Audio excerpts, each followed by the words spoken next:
কাচ্চি ভাই 30% ডিসকাউন্টে কাচ্চি খেতে গেছিলাম, তবে পোড়া কাচ্চি পাইছিলাম, লাস্টে মাংসগুলো পোড়া ছিল। হ্যালো এভরিওয়ান, আসসালামু আলাইকুম। আশা করছি সবাই ভালো আছেন। আলহামদুলিল্লাহ আমিও ভালো আছি।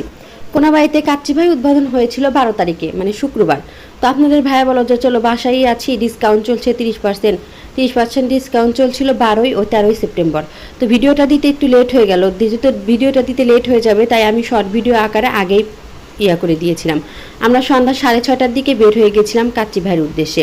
কোনাবাড়িতে যে আমরা ঢুকতেই পারছিলাম না, এত ভিড় ছিল, অনেক মানুষ তো ফিরে যাচ্ছিল, আমরাও ফিরে আসতে লাগছিলাম। পরে দুজন ভাইয়া বললো আপনারা দুজন আমরা দুজন, তাহলে চলেন আমরা একটা টেবিল বুকিং করি।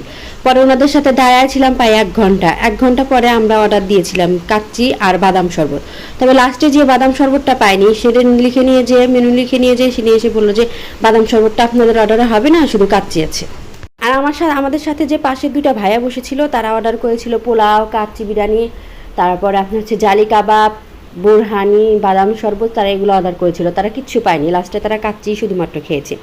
তো আমি এখানে একটু একটা ভিডিও নিচ্ছিলাম, আর আমার ছেলে আর আপনাদের ভাইয়া হাঁটাহাঁটি করছিল। আমি যেহেতু অত মানুষের ভিতরে হাঁটতে পারছিলাম না, তাই আমি এখানে দাঁড়িয়েছিলাম, বললাম যে আমি এখানে দাঁড়িয়ে থাকি, তোমরা হাঁটা আসো। পরে সিট ফাঁকা হওয়ার পরে আমরা বসেছিলাম, বসে কাচ্চি খেয়েছি, তাও লাস্টে পুরা কাচ্চি পেয়েছি। আমরা যেহেতু বাঙালি বলে কথা, মাং না পাইলে আমরা সবই খাইতে পারি। আর আমরা ফ্রিতে, বাঙালিরা ফ্রিতে একটু বেশি খুশি হয়, তাই ফ্রি পেয়েছিলাম দেখে চলে গেছিলাম। তা আপনাদের ভাইয়া বললো যে এসেছি যখন এত কষ্ট করে খেয়ে যাই। পরে আমরা খেয়ে এসেছি। এখানে মেনুর আমি একটা ছবি নিয়েছিলাম। আমার ছেলে আবার ভাতে মাছে বাঙালি, সে নিয়ে আবার কাচ্চি টাচ্চি খায় না, যদিও ওনার 1 বছর বয়স হয় নাই। তারপরে আমি ওনাকে একটা ভাত দিয়েছিলাম যে একটু খাও, সে নিয়ে খেতেই পারলো না। আমার কাছে যদি রিভিউ চান যে কোনখানকার কাচ্চি সেরা, তবে আমি বলবো যে কোনাবাড়ির থেকে, মানে কাচ্চি ভাইয়ের থেকে আমাদের সুন্দরবনের কাচ্চি সেরা হবে। আর আমি যেহেতু এক এক সময় এক ভাষায় কথা বলি, তো ভাষা মিশ হয়ে যায়, আপনারা কিছু মনে করবেন না। এখানে আমি কাচ্চি বেড়ে নিচ্ছিলাম, আমার ছেলে আপনাদের ভাইয়ার কোলে ছিল, আমি এখানে কাচ্চি বেড়ে নিয়ে আপনাদের ভাই বলো তুমি আগে খেয়ে নাও, তারপরে আমি খেয়ে নিই, তোমার খাওয়া তাড়াতাড়ি হয়, আমার খাওয়াতে একটু দেরি হয়, তাই আমি এখানে খেয়ে নিচ্ছিলাম।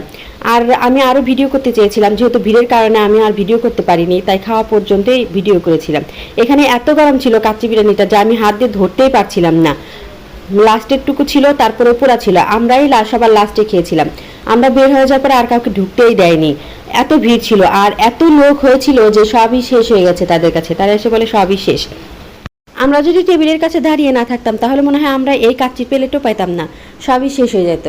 লাস্টে কাচ্চি ভাইয়ের লোকজনেরা নিচে দাঁড়িয়েছিল গেট আটকানোর জন্য, যে কেউ যাতে না আসে। পরে আমরা খাওয়া দাওয়া করে বের হয়ে চলে আসার পরে কাচ্চি ভাই ক্লোজ করে দিয়েছিল, যেহেতু 9টা পর্যন্ত এটা ওপেন থাকে। তো এখন যারা খেতে যাবেন তাদের কোনো ডিসকাউন্ট নাই, শুধুমাত্র 12 ও 13 সেপ্টেম্বর ডিসকাউন্ট ছিল। তো আজকের মতো ভিডিওটি এখানেই শেষ করছি। আল্লাহ হাফেজ।